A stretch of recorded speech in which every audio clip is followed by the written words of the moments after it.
ઉત્તર ગુજરાતના યાત્રાધામ અંબાજીમાં સ્થાનિક સ્વરાજ્યની ચૂંટણીમાં અચંબિત કરનારું પરિણામ સામે આવ્યું.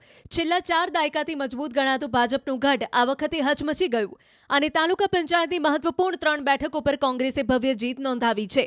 આ પરિણામ માત્ર સીટોની જીત નહીં, પરંતુ સ્થાનિક સ્તરે ઉભેલા અસંતોષ અને રાજકીય સંદેશનું પ્રતિબિંબ માનવામાં આવી રહ્યું છે. અંબાજી વિસ્તાર પરંપરાગત રીતે ભાજપ માટે મજબૂત મતદારોનો વિસ્તાર માનવામાં આવતો હતો, પરંતુ આ ચૂંટણીમાં મતદારોના મિજાજમાં સ્પષ્ટ ફેરફાર જોવા મળ્યો છે.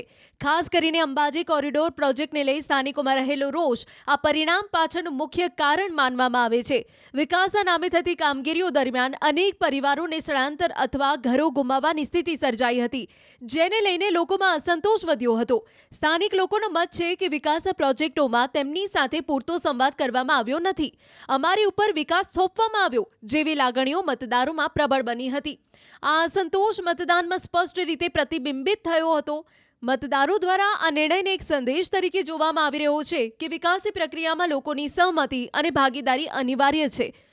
કોંગ્રેસ માટે આ જીત મનોબળ વધારનારી છે, કારણ કે લાંબા સમય બાદ ભાજપના મજબૂત ગઢમાં પ્રવેશ મેળવવો રાજકીય રીતે મહત્વપૂર્ણ ગણાય છે.